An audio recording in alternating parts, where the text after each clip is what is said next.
Ladies and gentlemen, welcome to the third annual conference of the Baker Institute for Public Policy. This conference follows yesterday's dedication of James A. Baker III Hall, the beautiful building on the Rice University campus, which houses both the Baker Institute and the Office of the Dean of School of Social Sciences and the Departments of Political Science and Economics. Accordingly, this is a very special event for us.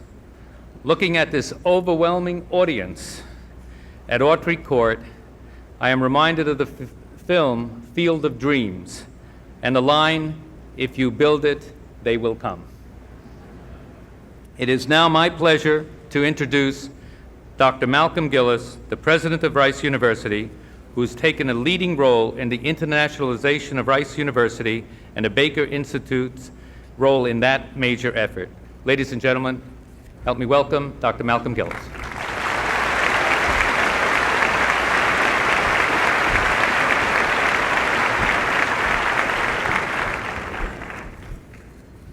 Muy buenos dias.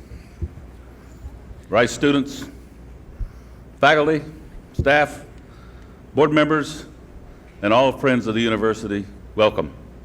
Welcome to the third annual conference of the James A. Baker III Institute for Public Policy. Yesterday, last evening, we proudly dedicated the new James A. Baker III Hall, the new home of the Baker Institute. Baker Hall also provides state-of-the-art facilities for the School of Social Sciences, particularly for the Departments of Economics and Political Science, and that we hope that while you are here, you'll be able to take a little time and wander around the rest of the Rice campus and explore some of its singular beauty. We've chosen Autry Court, a basketball arena, as the venue for this conference because of the extremely high level of interest in this event. Not only interest by Rice students and faculty, but other constituencies as well. And I'm proud to welcome 2,491 participants from other area universities, colleges, and high schools. From the University of Houston, there are 400. From Texas Southern, 200, Houston Community College, 200, Prairie View, 200, and Houston Baptist, 200.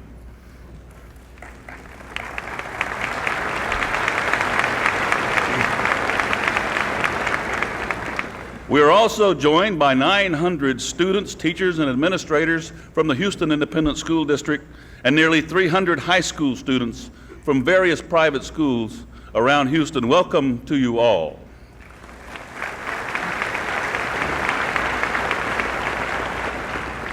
With us today are also numerous representatives of Houston's distinguished consular corps, as well as leaders of our local and state government. Your presence, all of you, your presence here today attest to the importance of these discussions and to their relevance for the coming century as we enter an era of increased international interdependence, accelerated technological achievements, and a flowering of ethnic and cultural pluralism. We are indebted to Secretary Baker, Ambassador Jurigian, and our faculty and the staff of the Baker Institute for advancing Rice University's leadership in addressing critical public policy questions facing not only this country, but the entire world. From its inception, the Baker Institute has sought to build bridges between the world of ideas and the world of action by bringing scholars and policymakers together in an interdisciplinary setting to focus on major public policy issues. Last year, the Institute's second annual conference dealt with domestic policy challenges. This year, our attention is directed toward America's foreign policy priorities on the eve of the 21st century. We are joined today by individuals with unusually keen appreciation of the connection between ideas and action. Each is recognized for his contribution in articulating and defending his nation's interest around the world while keeping sight of wider human interests. And each is distinguished for leadership during times of crisis. Secretary James A. Baker served as Secretary of the Treasury in the Reagan administration and as the 61st Secretary of State in the Bush administration. Among his countless noteworthy achievements, he helped build the international coalition of nations that expelled Saddam Hussein from Kuwait. And most recently, at the request of UN Secretary General Kofi Annan, Secretary Baker is serving as the personal envoy of the Secretary General in the effort to settle the conflict in the Western Sahara. As Secretary of State during the first term of the Clinton administration, Warren Christopher was actively engaged in the pursuit of peace in such deeply troubled regions as Bosnia and the Middle East. During the Carter administration, Mr. Christopher led the negotiations for the release of the American hostages in Iran. Dr. Henry Kissinger served as National Security Advisor to President Nixon and as Secretary of State in both the Nixon and Ford administrations. For his role in the negotiations to end the Vietnam War, he shared the Nobel Prize for Peace in 1973. His tireless quest to bring peace to the Middle East was responsible for the coining of the now famous phrase, shuttle diplomacy. Our keynote speaker, Mikhail Gorbachev, served as president of the Supreme Soviet of the USSR. His unusually keen grasp of the geopolitical ramifications of the information revolution was one of the factors leading him to launch a far-reaching program of reform of Soviet policies and institutions. The impact of his vision and his foresight is still being felt today, not only throughout Europe, but throughout the world. We are grateful to Mr. Bernard Shaw for moderating this morning's panel discussion. Mr. Shaw, as you know, is one of the most highly respected news anchors in television today. His reporting conveys a clarity and a balance that is esteemed around the world. So, under the auspices of the Baker Institute, Rice University aims to be in the forefront of the discussion, the debate, and the development of public policy for the coming century. As individuals, as a university, and as a nation, we all have a great stake in our country's relations with other countries and peoples of the world. We hope that today's deliberations will be both thought-provoking and fruitful, and that we will go forward, each of us, from this conference with a much enhanced understanding of the challenges and the opportunities that lie ahead. Thank you.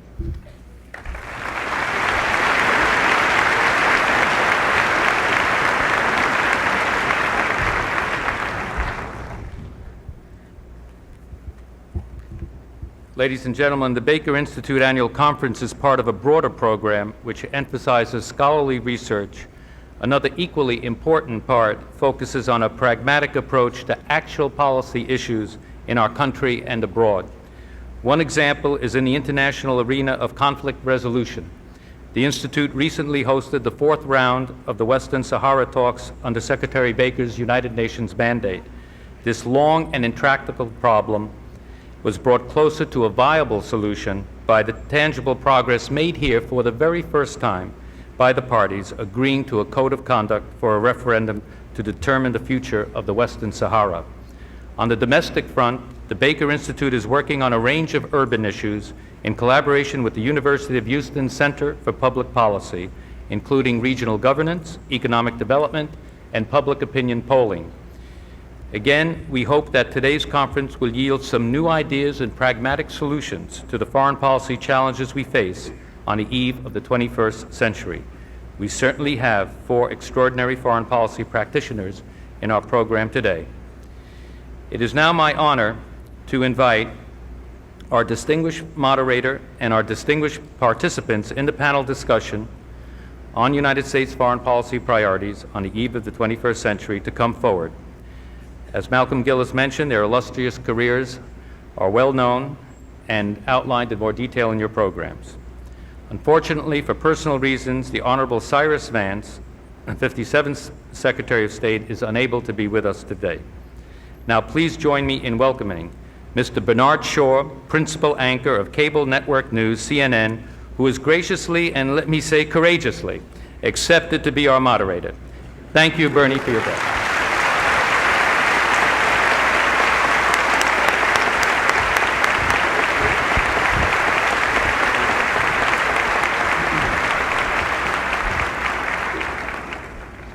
Our distinguished panelists will now come to the stage. The Honorable Henry Kissinger, the 56th Secretary of State.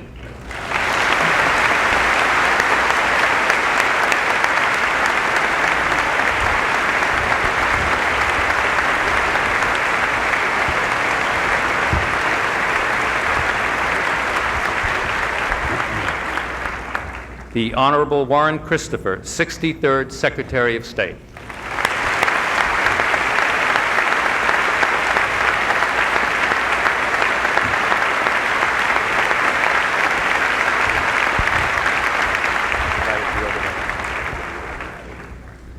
The Honorable James A. Baker III, the 61st Secretary of State.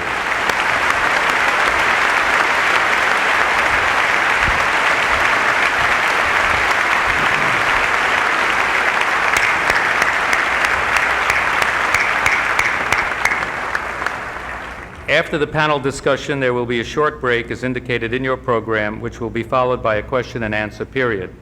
Ushers are available to pick up your written questions on the cards distributed to you. It is now a very special privilege and honor to announce the participation in our dedication conference of a truly outstanding American who is not listed in your program. He has generously taken the time to be with us today. His contributions, ladies and gentlemen, to world peace and security will be emulated by practitioners and studied by scholars for many, many years to come.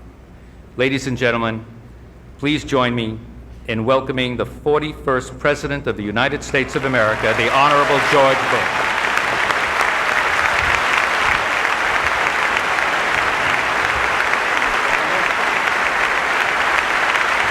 Thank you all very much.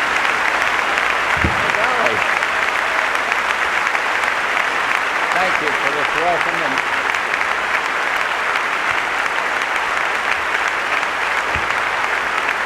Thank you. Please be seated.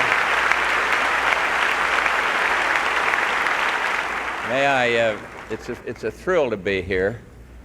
And may I salute Dr. Gillis and for the hospitality of Rice for this marvelous institution to tell you something you probably already know, something that everybody affiliated with this great outfit knows, and that is that in Ed Dirigian you have one of the very best people that ever served our country. 33 years, I believe it was, and now doing a great job here.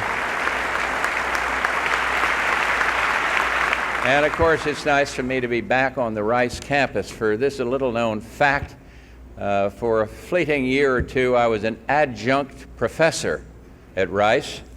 I had to ask what adjunct was. It says you can come, but you don't get paid. So I left after a year or two. Yesterday was a great, wonderful day for Houston and for this institute with the dedication. In today's conference, with this marvelously distinguished panel, will hopefully spark a constructive and ongoing debate about the direction of U.S. foreign policy as we go into a new century, indeed a new millennium. I always hesitate to refer to people as statesmen because Harry Truman once said, a statesman is a politician who's been dead for 10 years. So, but these gentlemen, drawn here to this institute, are very much alive, and they are true statesmen. And both Henry Kissinger and Warren Christopher and my friend Jim Baker fit that, and Jim too fit that description. Statesmen, really in the finest sense of the word. And each served, I emphasize this, with integrity and with honor. And just as important, their invaluable contributions to American foreign policy helped to shape a period of history when freedom triumphed over tyranny. And as such, They are ideal candidates for the discussion at hand this morning, examining U.S. foreign policy heading into the 21st century. The topic is well worth exploring. Observers of the political debate taking place in America today, as they will no doubt acknowledge, foreign policy is not an issue of primary concern or interest with the American people. We saw this in various campaigns last year, which focus almost exclusively on domestic matters, and not much has really changed since then. But that makes the value and work of the conferences such as this one all the more important. And it may not make a lot of headlines, but those of us who share a concept of active and engaged U.S. leadership in the world have an obligation to stand up and be counted and continue to make the case why America cannot turn inward as some would have her do. The Cold War is over, and great credit goes to the three men here in various capacities. And the Soviet bear has receded into history, but threats remain. And some of these threats are old, ethnic hatreds in the Balkans or tensions on the Korean Peninsula. And some are new, like nuclear proliferation and international terrorism and this relatively recent phenomenon of Islamic fundamentalism. And the problem is, on these and many other issues, particularly international trade, we have a strange and unsavory coalition rearing its head, comprised of elements of the political left and indeed the political right. And it's an inward-looking and, in my opinion, backward-thinking view of America's role in the new era. And in short, they think it's time for America to pull back, to come home, to put, quote, America first, unquote.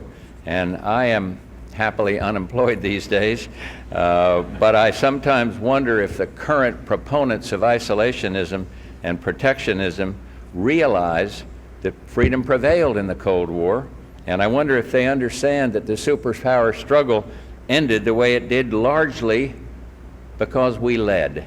And just as important, I wonder if they appreciate that freedom and democracy are on the move around the world today, with new markets emerging, involvement by private sector, many leaders of that here today, along with the government.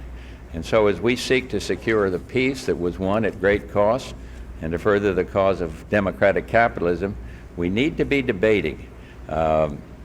We need not debate whether we should be pulling back and ducking our responsibilities. That's, in my view, is a given. But we ought to debate how we can engage our allies and friends around the world in a strategic dialogue that enhances the prospects of peace and prosperity. And to that end, I commend Jimmy Baker for holding this conference, this great institute, for what it will do in the years ahead. I also want to pay my respects to your honoree today, Mikhail Gorbachev. Gorbachev was given the same order I was. He was given what Churchill called the Order of the Boot. But nevertheless, I think, and I'd be interested what these guys, these distinguished statesmen feel, I think history is going to be very, very kind to Mikhail Gorbachev as the years go by. I wish you well in this conference.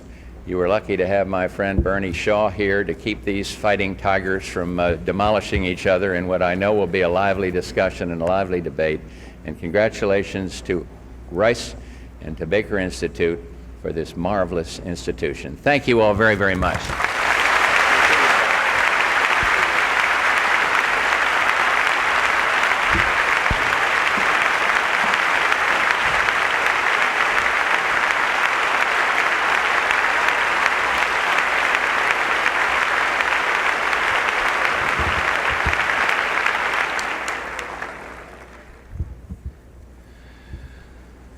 Ladies and gentlemen, it is now my pleasure and honor to introduce yet another major participant in our program who is also not listed in your program, but who has taken the time for her intense schedule to deliver a message at our dedication conference, for which we are very, very grateful.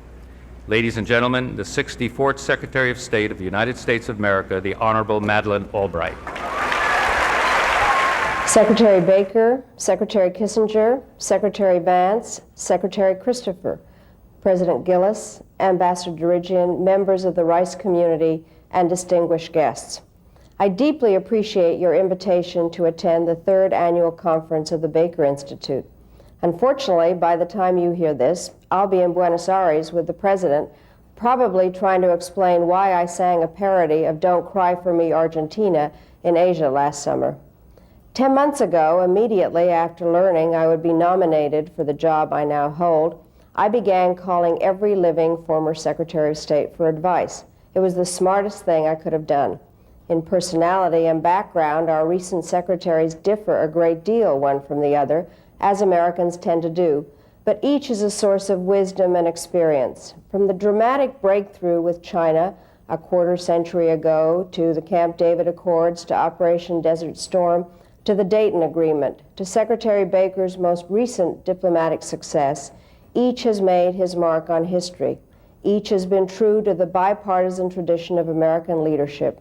Each remains a national asset. Each deserves the respect and gratitude of our people and of the world. So to the virtuoso quartet of secretaries gathered today in Houston, I say thank you and please stay near the phone. I also want to extend a special word of greeting and respect to this year's recipient of the Aaron Prize.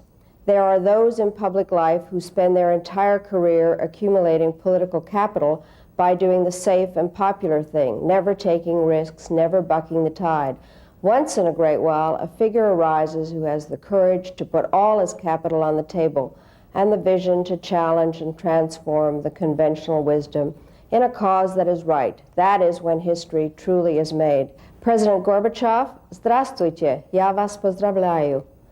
For all you have done to free the world from the bitter rivalry of the Cold War, to bring your people into the open air of democracy, to reduce the risk of nuclear war, and to protect the global environment, I salute you, and I look forward to your continued contributions in years to come. Last February, in my first public appearance as Secretary of State, I had the pleasure of speaking at the Baker Institute. I sought to make the case that even in this era of relative prosperity and peace, Americans have an enormous stake in events overseas. I stressed, for example, the need for timely U.S. participation in a convention to ban chemical arms, a goal which, with bipartisan support, we have since achieved. In the coming months, we will make other critical choices. Congress will vote up or down on our request to renew the President's traditional fast-track negotiating authority. The Senate will decide whether to grant or to withhold consent to our plan to enlarge NATO. The Comprehensive Nuclear Test Ban Treaty should be considered, and we will face challenges to our policy of active support for Russian democracy, our strategic dialogue with China, our effort to remain an honest broker in the Middle East, and our collaboration in building a peace in Bosnia that can last. These issues literally span the globe and may seem disconnected from each other, but in truth they are part of a pattern, for we have a strategic choice to make as we prepare to enter the new century, whether to lead or to shy away from leadership, whether to harness the forces of political and technological change that are transforming the world, or to try in vain to insulate ourselves from them. Inspired by the example and building on the achievements of our predecessors from both parties over many decades, the Clinton administration has made its choice. We see an historic opportunity to bring the world closer together around basic principles of democracy, open markets, the rule of law, and a commitment to peace. We believe that if America continues to lead, and if we continue to have bipartisan support for that leadership, we can overcome the many dangers that still exist and help build a future of greater security, prosperity, and freedom than any generation has known. In that effort, we need and seek the support of all Americans. We value especially the counsel and backing, when they judge we deserve it, of our former Secretaries of State and others who have earned the lasting respect of our people. And we are deeply grateful for centers of excellence, such as the Baker Institute, where the legacy of leadership is honored and the torch of American engagement is passed from the leaders of yesterday and today to those of tomorrow. Thank you very much, and please send me a transcript of the whole event. I sure wish I could be with all of you.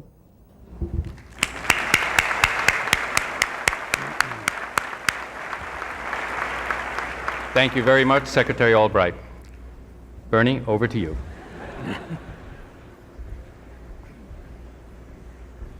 Thank you, Ed. Ladies and gentlemen, my first assignment with you this morning is to say, with pleasure, here now a true seeker of global peace, James A. Baker III. Bernie, thank you very much. Thank you, ladies and gentlemen. Let me begin by saying how delighted we are that all of you could join us this morning for our discussion of foreign policy priorities on the eve of the 21st century. I am particularly pleased that we have so many young people in the audience, young people not just from Rice, but from other local universities and from high schools in and around Houston. We are, of course, especially honored, as President Bush told you, that Mikhail Gorbachev will be sharing his own expert perspective on international affairs at the conclusion of our panel discussion this morning. As Secretary Albright mentioned in her message, our panel includes two of the most distinguished American statesmen of our era. Henry Kissinger, to my right. It's the first time Henry has ever been to my right, but and Warren Christopher to my left. It may look to you like Henry's to my left, but he's really to my right. Ed Dirigian told you we're disappointed that Cy Vance couldn't be here for personal reasons. We will miss his insights today.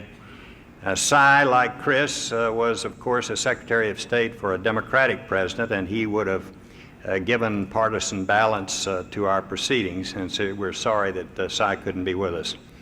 We are committed here at the Baker Institute to strict nonpartisanship, a fact that I think was underscored in Secretary Albright's message.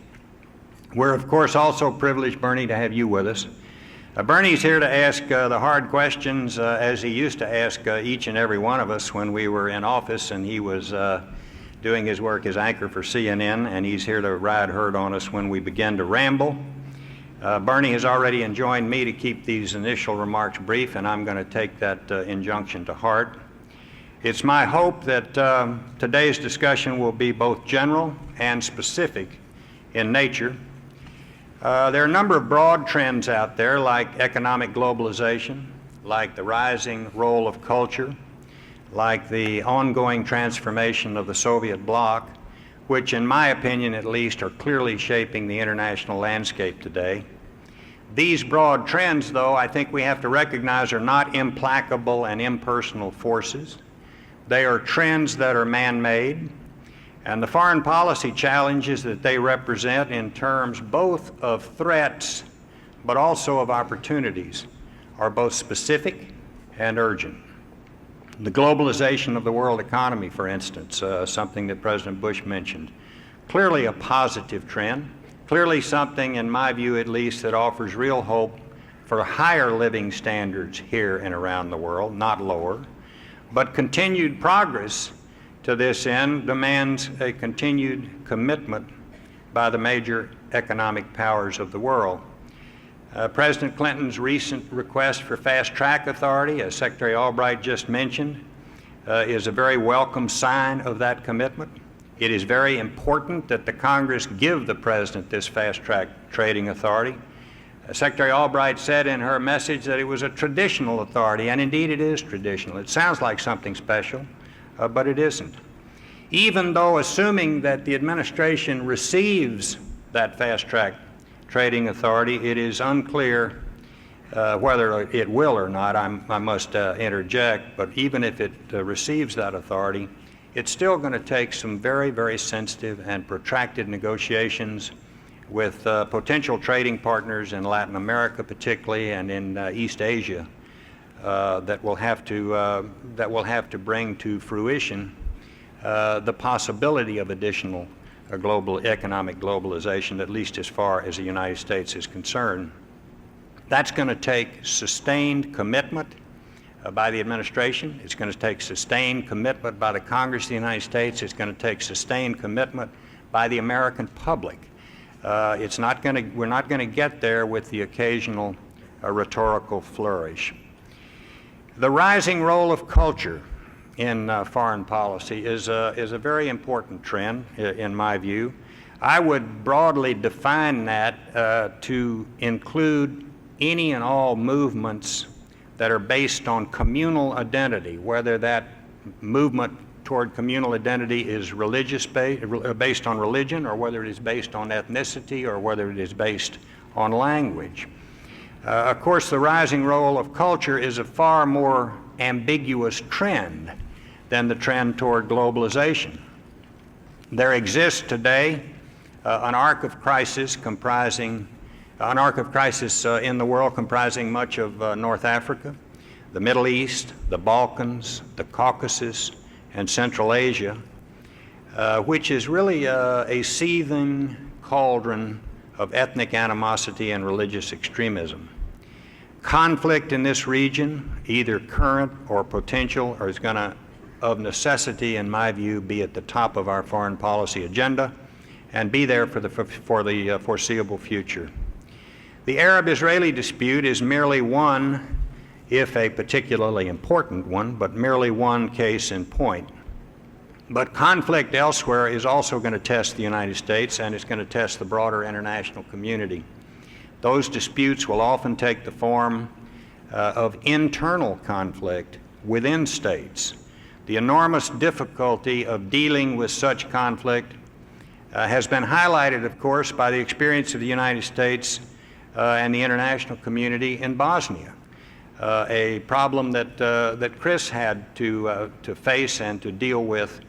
And here it seems to me that the Dayton Accords have achieved a certain fragile measure of success, but we have to begin to ask ourselves what our exit strategy is. How and when will the United States be able to extricate itself from the situation in Bosnia? Are we really there for the long haul? Are we really going to engage in an effort at nation building? But this is the kind of thing that I'm talking about when I talk about that particular trend. A third important trend forming today's foreign policy environment is the ongoing transformation of the Soviet bloc, including, of course, the transformation that's taking place in Russia herself. Despite the economic and political difficulties that these countries still face, I think we ought to all remember the situation back there when I was Secretary of State, for instance, that existed, let's say, in 1989 or 1990. If anybody had asked you if Russia would elect a president twice in a reasonably free and fair democratic election, you would have said you're crazy. It's not going to happen, and yet it has happened. So there has been some progress, particularly some political progress there. I think the task, as far as Russia is concerned, for the United States and our allies, is to make sure that what progress has been made is irreversible and do what we can to assist the case for additional progress. The expansion of NATO is in the headlines today. It was the lead editorial this morning. Any of you that might have had a chance to look at the New York Times, there's a lot of difference of opinion on this issue of the expansion of NATO. I don't think there's much difference of opinion among the three of us up here at this table, but it is a very, very important issue, and the expansion of NATO to include Poland, Hungary, and the Czech Republic, at a minimum, I think, is an essential part of the strategy of the United States and our allies in trying to see to it that reform succeeds in the former Soviet Union and in Central and Eastern Europe. The opponents of expansion of NATO, of course, tend to focus exclusively on the military aspects of the North Atlantic Alliance. They forget that NATO has, since its inception, played a very, very vital political role. It is also a political alliance. That role is exemplified, I think, by the way in which it reinforced the development of a democratic, prosperous, and peaceable Germany firmly embedded as a member of NATO. I think that the alliance can play a similar role in Central Europe. Fast-track trade authority then, Bosnia, and NATO expansion are just three specific issues that are linked to these broader trends that I have mentioned, three specific issues linked to those trends that are shaping the international landscape. There are, of course, a lot of others, and I hope we will be able to cover a number of them this morning. But before I conclude, I want to add a cautionary note. We Americans, I think, sometimes forget just how powerful we are today. We have no serious military rival anywhere around the world. Our economy, of course, remains the world's largest and most competitive, and this in the face of what people were predicting as recently as the late 80s when I was Secretary of the Treasury.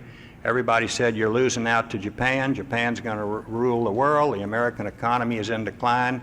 Well, here we are today, not only the largest, but the most effective and efficient and competitive economy in the world. So our military situation is unrivaled, our economy is really unrivaled, and our political system, no matter how messy our democracy may look from the inside, and it looks really messy a lot of times, has proven to be one of the most durable political systems in history, and we know it works. And that's why a lot of other countries around the world want to embrace democracy.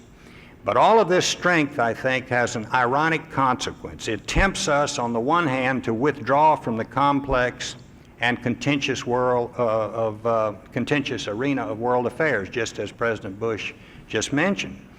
But on the other hand, it tempts us also to involve ourselves capriciously on the basis of whatever might be the lead story in the morning's news, or on, Bernie, I might say, on CNN. And so what we really need to think about, I believe, is an approach to international engagement that avoids both of those extremes. That is, withdrawing completely or capriciously engaging every time a conflict comes up and we begin to get pushed in that direction by someone who thinks this would be an extraordinarily humane or proper thing to do. Such an approach, of course, would necessarily be selective. It would seek to identify our national interests clearly. It would seek to strike a balance between competing American objectives, and there are many, oftentimes in our relationship with another country, there are many competing American objectives. China, of course, is a case in point. And it would attempt to match practical means with achievable ends. So what I hope our session this morning can do is to apply that test to some of the key challenges confronting us on the eve of the 21st century. I'm looking forward to Chris and Henry's thoughts, not just on the issues that I've raised in these brief introductory remarks, but on other equally important and urgent matters, matters that face American foreign policy makers today. So thank you all again, ladies and gentlemen, for being here. I hope you enjoyed the program. I think we will enjoy it up here, and it's my real pleasure and privilege to introduce to you now a truly great lawyer and an outstanding public servant, the nation's 63rd Secretary of State, Warren Christopher. Chris?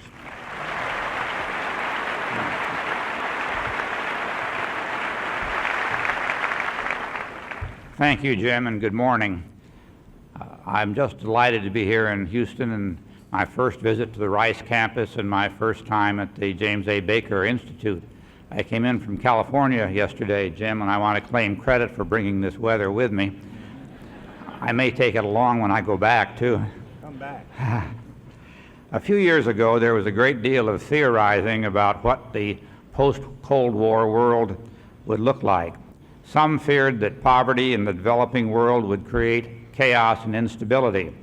Some claimed that history had ended. The great ideological battles of human conflict had essentially been resolved once and forever.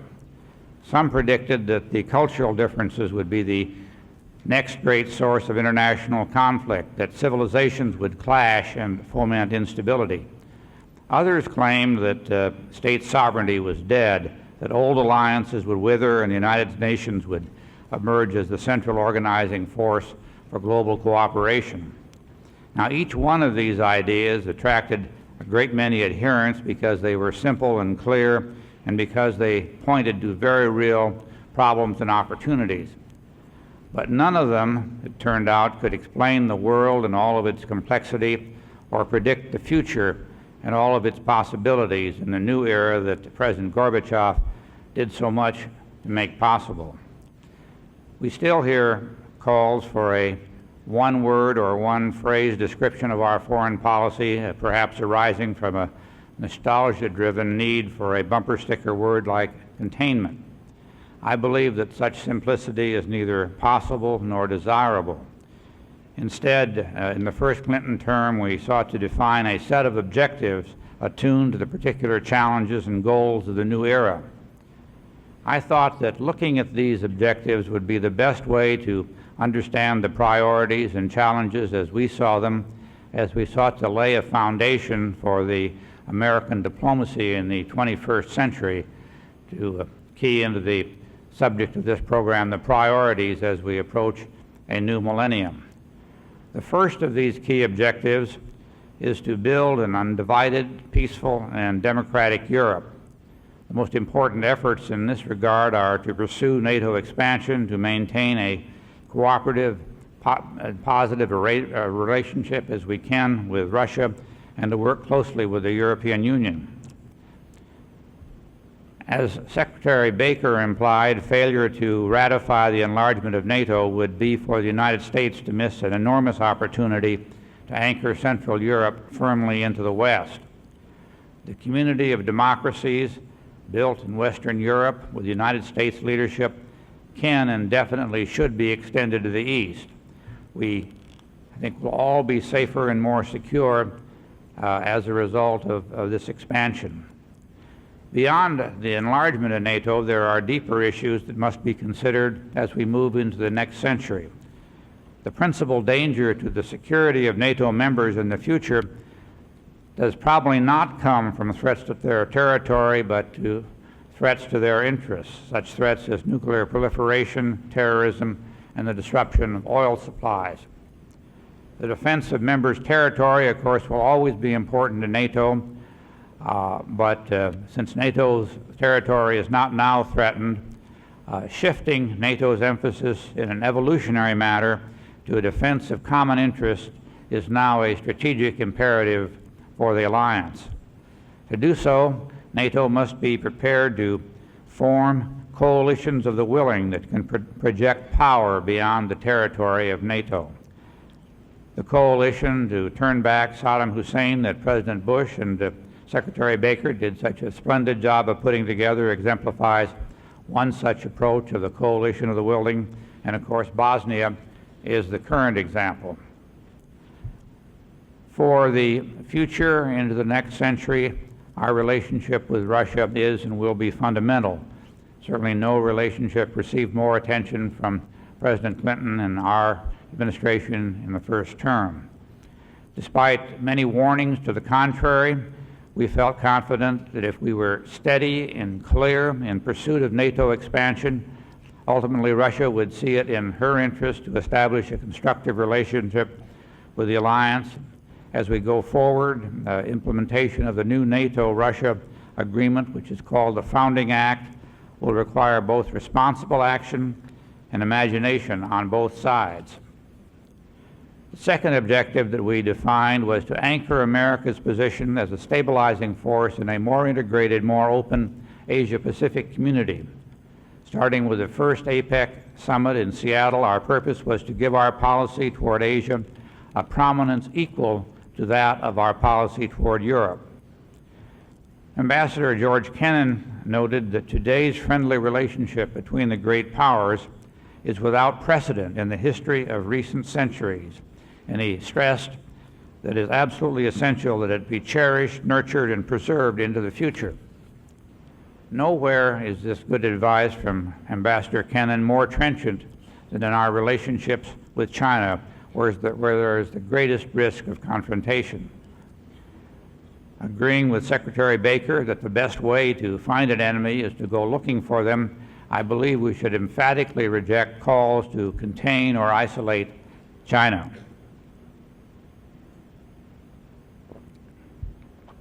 We had a number of reasons, including some very constructive advice from Secretary Kissinger, to seek to have a better relationship with China when we finished our first term than we did when we began. I believe we definitely achieved that goal, but there's a lot of work to be done all across the board, and the summit in 2 weeks in Washington with Chinese President Jiang Zemin gives us a good opportunity to keep up the momentum that we were able to build during the end of our term. Working through APEC and with Japan as the cornerstone, our deep involvement in Asia is more important, I believe, than ever before. We need to deal with the fiscal crises in Southeast Asia, to press for more reform in Vietnam, to defend our security interests in North Korea, and above all, to maintain a strong military presence in Asia. A third objective that we pursued was to try to bring peace and democracy to areas where our national interests are involved. From time to time, but as Secretary Baker indicated, definitely not every time, the United States, in the wise exercise of our superpower status, needs to take on some of the world's most dangerous problems. In Bosnia, where the United States relationship was essential to bringing about the Dayton Accords, we continue to be the most important player.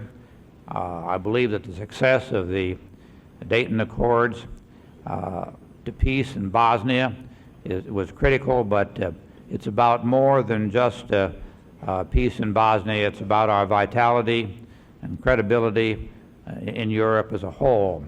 With such high stakes, I believe we should not precipitously withdraw our forces from Bosnia.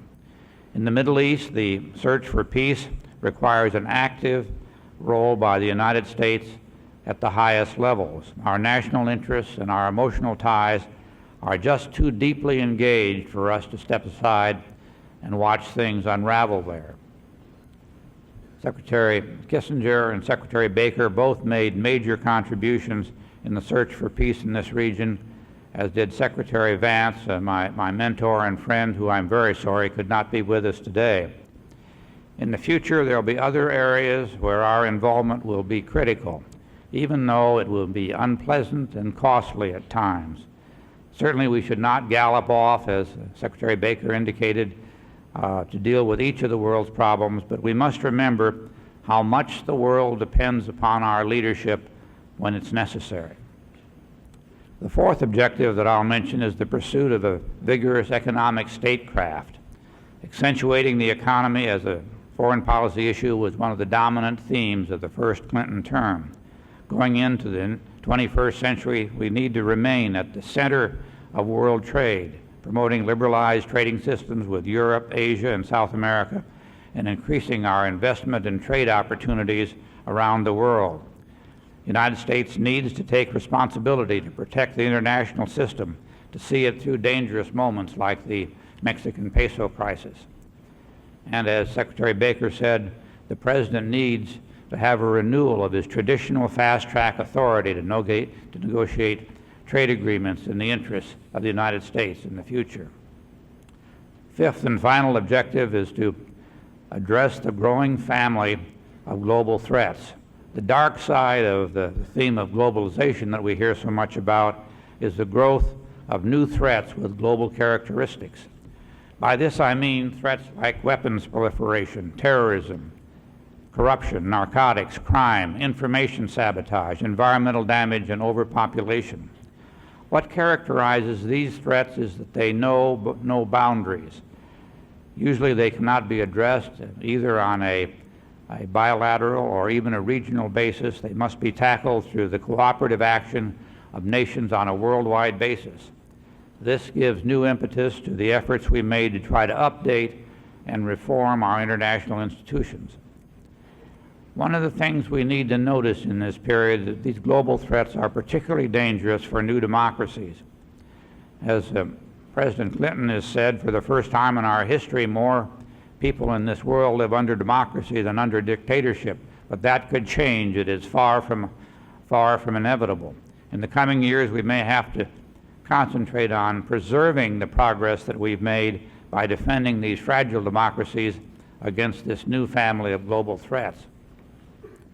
It's fundamental to achieving these 5 objectives that we obtain the necessary resources from Congress. For a decade, Congress has been cutting back the funds for international affairs year after year to the point where appropriations have been cut 50% in real terms in a decade. In speeches and testimonies in my last few months in office, I described the resources problem as America's most pressing foreign policy issue. In this post-Cold War era, diplomatic readiness will prove to be no less important than military readiness. I'm glad to say that in our first 10 months in office, Secretary Albright has built on this theme, and with growing bipartisan support, I think we've begun to turn the corner on this resources issue. A common theme runs through the objectives that I mentioned, namely the theme of American leadership, a point that Jim Baker eloquently made. It's a basic feature of the post-Cold War world that the success or failure in the international arena depends upon the United States. That's the lesson of every crisis in the last 4 years, from Bosnia to Haiti to the Middle East to North Korea, Taiwan Straits, the Mexican peso crisis. Each case exemplifies the imperative of American leadership. I'm glad to be here at the James A. Baker Institute, particularly because I believe it can play a significant role in ensuring that the United States fulfills its responsibilities, the responsibility that Providence has destined for our great country. With the kind of leadership that it has from Secretary Baker and former Assistant Secretary Ed Dirigian, I'm just sure that the Baker Institute will be in the forefront of undertaking these responsibilities. Thank you very much.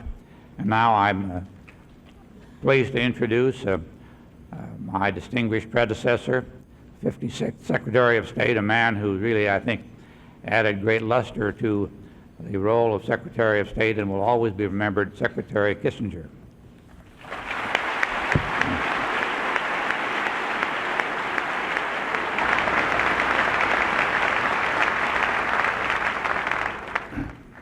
Chris, I appreciate these remarks very much.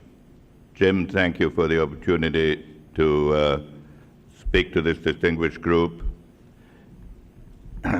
If you have been wondering what Jim has been whispering to me while others have been speaking, it is that if you go 1 minute beyond 10, a trapdoor will open up and swallow you. Because for those of you who think that you're hearing a Harvard accent, I must point out that since my native language is German, I can go for 10 minutes without placing a verb.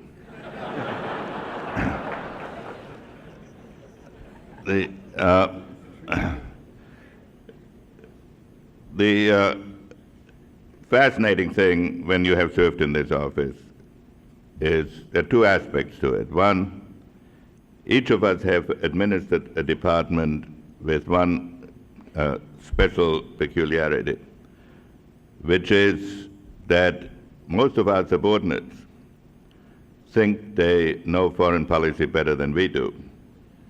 Indeed, most of the Foreign Service officers believe, no, they're convinced, that none of us could have passed the Foreign Service exam and that we entered by what they call lateral entrance, which they resent deeply. But the second thing is that however different one's approach when one enters, one comes to be united in a realization that the national interest of the United States is not something that can be invented in every administration. The national interest of the United States and the search for peace and progress in the world have some fundamental aspects to it. And so we are driven back to certain core principles. Some of you may be aware of the fact that President Clinton was my second choice in 2 elections. Nevertheless, on NATO expansion, on fast track, on the main lines of China policy, I am in fundamental agreement with what the administration is doing, because, and I do not believe that foreign policy can be recycled every 4 years on a partisan basis.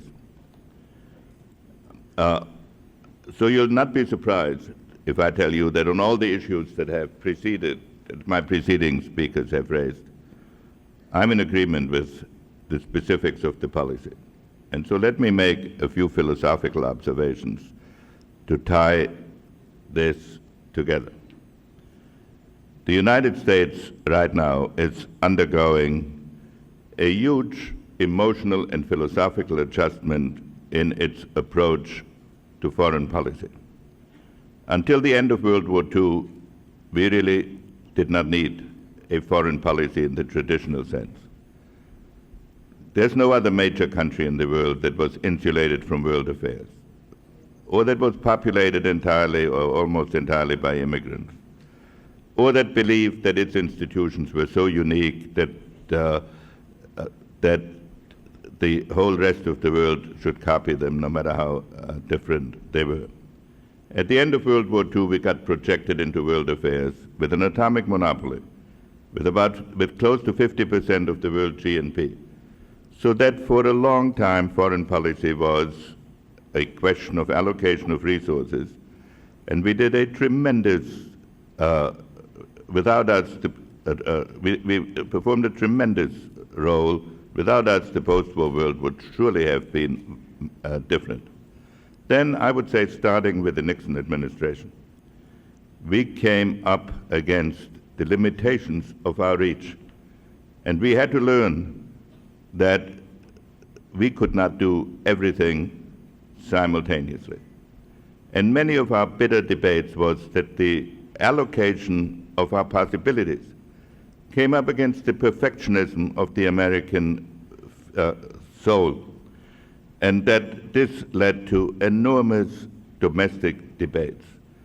So in a way, the foreign policy that was started, had to be started in the Nixon administration, and has been carried out by all of our successors with the variations that are of course necessary. It's the foreign policy with which we now have to deal. And I would say that we've faced something unique for us. We don't have a single enemy. We don't have unlimited resources. And yet we are indispensable to the conduct of foreign policy. We have, I would say, three distinct categories of issues into which the various problems that have been mentioned fit. One, the relationship between democracies in the Atlantic area and in the Western Hemisphere. In those regions, military conflict on any significant scale is almost out of the question. In those regions, we can practice the arts in which we are particularly skillful and which we have perfected through our national history.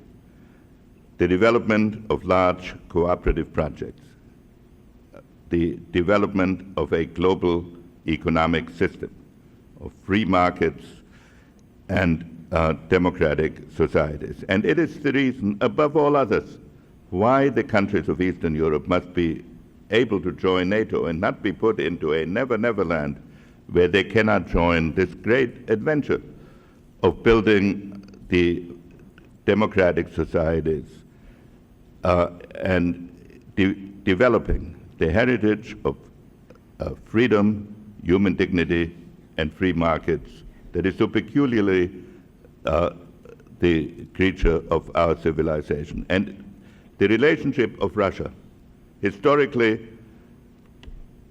torn between the opportunities of Asia and the limitations of Europe, is one of the great challenges of that period. And if it is possible to make Russia realize that with 11 time zones, they need not feel claustrophobic, and that if Austria could develop a thriving economy with no resources, Russia with huge resources should be able to do it, then this whole pattern of foreign policy that for hundreds of years has spelled European conflicts will disappear. The second is the one that Jim Baker has described as the sort of arc of cultural conflict that is going on from North Africa into Central Asia through the Middle East, which actually far transcends the Arab-Israeli dispute. And this is something for which we have very little national experience, to come up against people who prefer victory to stability and whose hatreds are more dominant in their lives than their human relationships.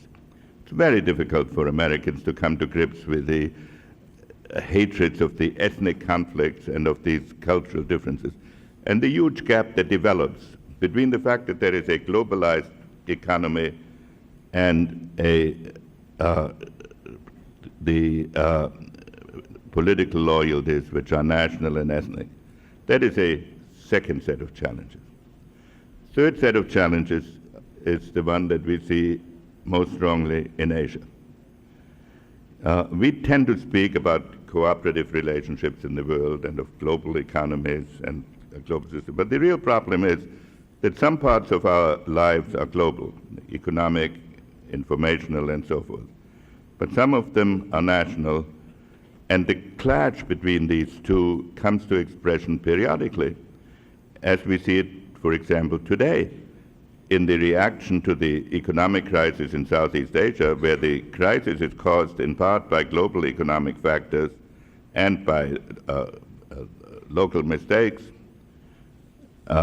and where then the consequences have to be carried out by political leaders who are not in the habit of making themselves dispensable for the sake of an abstract economic system. That clash is going to become an important challenge. But the most important problem is that in Asia, the United States faces something for which we have, again, no historic experience. The relation of the Asian countries to each other, Russia, Japan, China, India, Southeast Asia, Korea, and so forth, is more similar to the relation of the European countries to each other in the 19th century, and whose hatreds are more dominant in their lives than their human relationships. It's very difficult for Americans to come to grips with the hatreds of the ethnic conflicts and of these cultural differences, and the huge gap that develops between the fact that there is a globalized economy and the political loyalties which are national and ethnic. That is a second set of challenges. Third set of challenges is the one that we see most strongly in Asia. We tend to speak about cooperative relationships in the world and of global economies and a global system, but the real problem is that some parts of our lives are global, economic, informational, and so forth, but some of them are national, and the clash between these two comes to expression periodically, as we see it, for example, today, in the reaction to the economic crisis in Southeast Asia, where the crisis is caused in part by global economic factors and by local mistakes, and where then the consequences have to be carried out by political leaders who are not in the habit of making themselves dispensable for the sake of an abstract economic system. That clash is going to become an important challenge. But the most important problem is that in Asia, the United States faces something for which we have, again, no historic experience. The relation of the Asian countries to each other, Russia, Japan, China, India, Southeast Asia, Korea, and so forth, is more similar to the relation of the European countries to each other in the 19th century to what we are used to in the 20th century in NATO and the Marshall Plan and so forth. Between them, strategic conflict is not impossible. And while I don't think there's necessarily going to be a war, they look at each other in terms of the predominance of one over the other. In such a relationship, the United States cannot be the dominant country, but it can be the balancing country.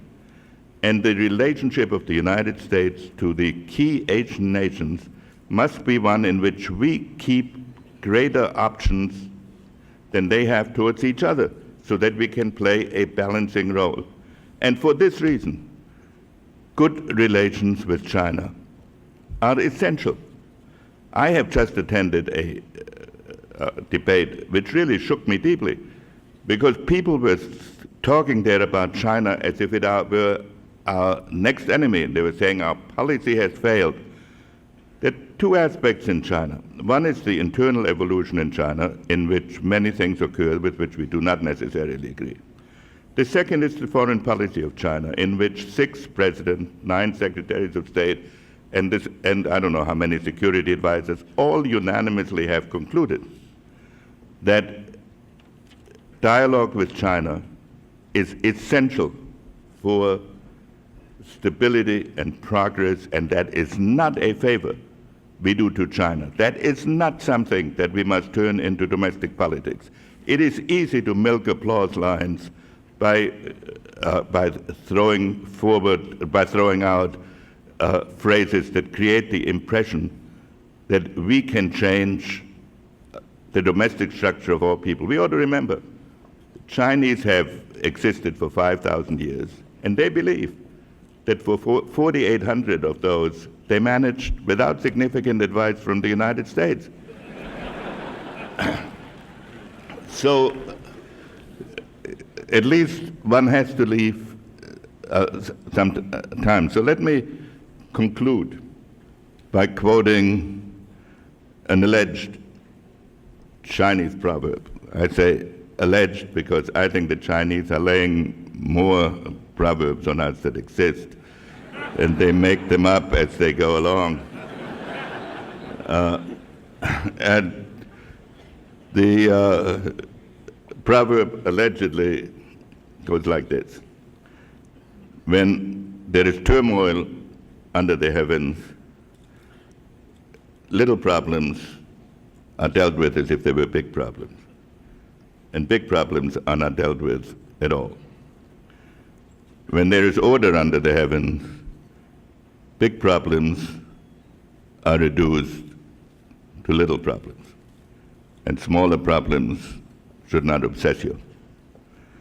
Whatever our differences were in specific policies, I think every Secretary of State has learned that the toughest thing is to make sure he's dealing with big problems, that he's dealing with the important and not with the urgent. And that in the end unites us all, and that in the end is what provides continuity and hope for America. Thank you very much.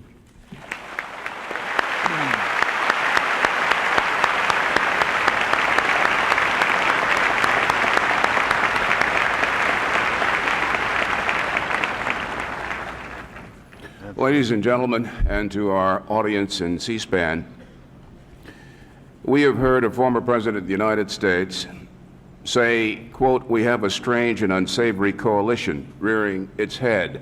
President Bush referred to the left and the right in our great country. We heard Secretary Baker warn that we should be careful lest we fall into the thought and be tempted by the prospect of withdrawing from the contentiousness of world affairs. And conversely, he warned against capriciously engaging in conflicts that come up. We heard Secretary Christopher bemoan the fact that in a decade, Congress has cut appropriations 50% in real dollars. And we've just heard Secretary Kissinger say the United States is undergoing a huge emotional and philosophical approach to its foreign policy. Gentlemen, what are we to think? What is going to happen when you consider the remarks we've heard from this stage and consider a survey by the Pew Research Center, which was just released in Washington last week, a survey of post-Cold War attitudes in the United States, a survey which concludes, quote, "Most Americans fundamentally doubt the relevance of international events to their own lives. Majorities, sometimes large majorities, say events in Europe, events in Mexico, events in Asia, events in Canada, quote, have little or no impact on them." My question to these distinguished panelists is, with this attitude, how can a President of the United States lead? How can a Congress advise and consent? how will the United States continue to command respect and lead given this attitude? Gentlemen, Mr. Baker. Okay, Bernie, let me answer you by citing a real-life example that we faced when President Bush was in office and I was Secretary of State, and it had to do with the Persian Gulf War. There was no support, zero, absolutely none, for the idea that America would go to war in the Persian Gulf. President Bush painstakingly built that support on the part of the American people. He did so in a number of ways. First, by using the bully pulpit of the White House to explain the national interests of the United States that were at stake, but also by putting together an unprecedented international coalition of countries that would support America's efforts to eject Iraq from Kuwait. So he was in a position after that to go to the Congress and say, for instance, Senator, you're not going to support me in this action, and yet the President of Ethiopia is going to support me, and that was a very powerful argument. The point I'm making is I think there is some latent support out there on the part of the American people for engagement where the national interest is sufficiently explained to them, and where our leaders undertake to do what is required to build that support. But I would say, I would go even further than what I said in my opening remarks, and I would say that the number one foreign policy challenge facing America today is maintaining the internationalist political tradition that we have followed since the end of World War II. And it's very difficult. It's going to take a lot of work by people such as the people in this audience who understand the issues, people such as ourselves, former policymakers, present policymakers. And we have to explain that our involvement and our leadership role in the world does a number of things. One, it promotes peace and stability. No country will argue with that. Everybody knows the United States doesn't want anybody's turf. When we are involved, we do promote peace and we promote stability. But more importantly, to the average American, our involvement in the world translates into direct economic benefit to Americans, particularly our involvement with respect to international economic matters such as trade. Secretary Christopher. I think, Bernie, that this shows the weakness of polls. It was Shimon Peres who once said that polls are like perfume. It's all right to smell them, but you shouldn't drink them. One of the things I think a Secretary of State has to do is be very careful not to be overawed by polling data, because as Secretary Baker indicated, so often our job is to do the educational work necessary. But a fundamental reason I think why that poll is inaccurate is that foreign policy is a lot like electricity. When it's on, we take it for granted and we don't understand its importance, but let all the electricity be turned off because of a storm or something, and we soon realize how vital it is to us. And I think foreign policy is in that same category. I've got a great deal of confidence in the good sense of the American people when faced by an issue and reasonably well informed on it. Former President Bush spoke so eloquently here about the left-right coalition creating a problem in this country, and that certainly is a real danger. But one of the issues that tested that most recently was the vote in Congress for the extension of most favored nations treatment, that is, normal trade treatment for China. We all worried about that vote, thinking it might be very close in the House, might be turned down in the House and have to go to the Senate. But when the votes actually came in, it showed that the people of the country understood the importance of our continuing engagement with China. There had been enough education to make that possible. So I've got a great deal of confidence over time that if we do our educational job well, if the Baker Institute and other institutes do their job correctly, we're going to be able to manage this situation in the future. Secretary Kissinger. Well, I can't add much to this. I would like simply to point out a few instances to add to what Jim Baker did. In 1937, the Congress passed 3 neutrality acts that prohibited any American relationship with any combatant during the war, during any war that might break out. President Roosevelt made a speech for which he was lambasted, which he talked about quarantining aggressors.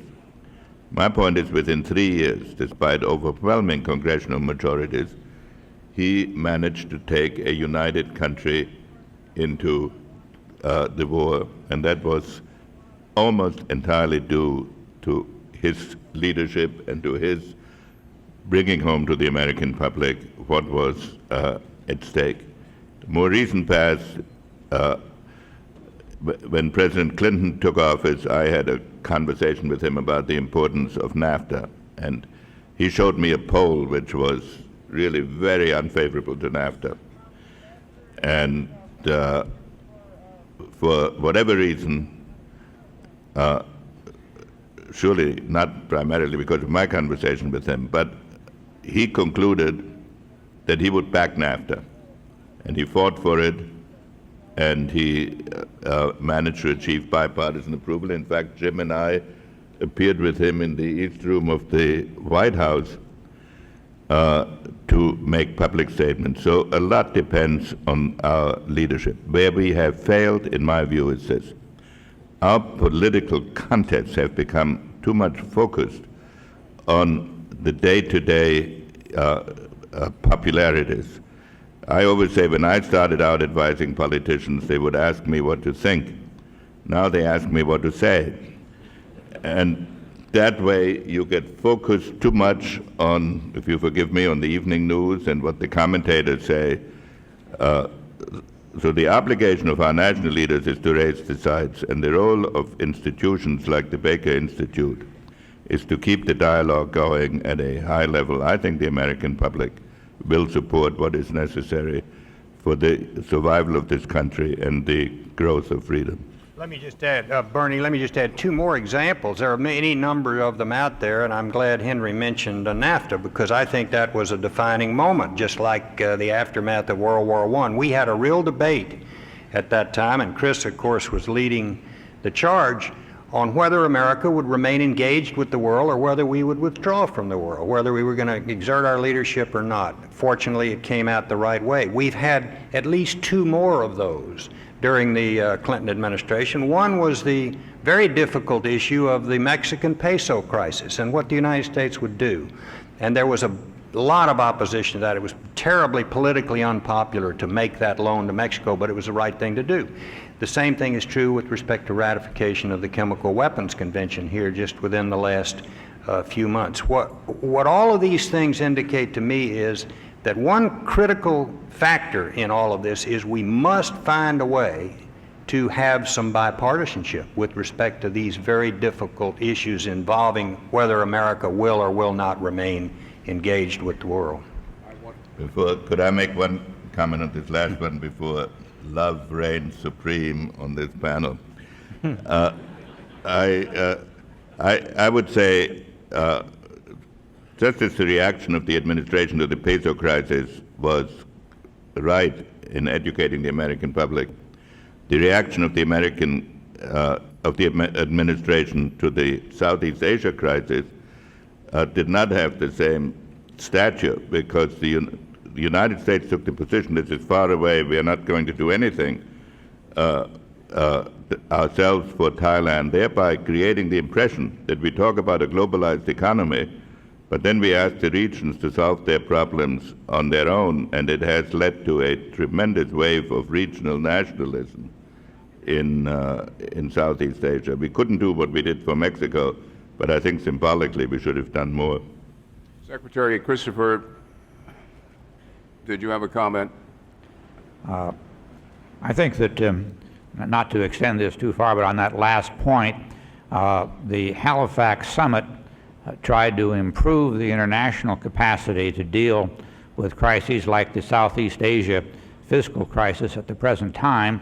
I think the indications are that the International Monetary Fund, through its enhanced capacity coming out of the Halifax Summit, is dealing pretty effectively with the currency crisis in Southeast Asia, and so the United States is not called on, at least up to this point, to take the same kind of steps that we did with respect to Mexico. But I do think that we have an obligation, as I said in my remarks, to the international trading system, and I think the United States will be there if and when it's necessary in Southeast Asia as well as elsewhere around the world if a currency crisis threatens the whole international system.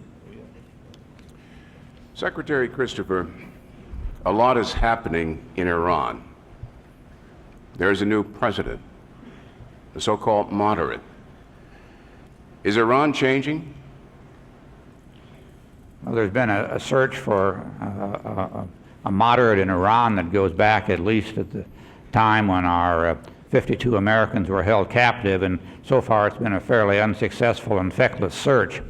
I think we should continue to make that search and continue to ask whether the new leadership of Iran wants to move them back into the Western orbit. But at the present time, Iran's support for terrorism, its opposition to the Middle East peace process, and its efforts to acquire weapons of mass destruction would give one a lot of pause. But I think it's quite right for the administration to be testing whether or not Iran wants to move in a different direction. Certainly we shouldn't have any permanent enemies around the world. Iran could be a powerful country in the Middle East for good. Up to this point it has not been, but as I say, I think we should be ever watchful as to whether or not there may be new hope for some moderation in Iran.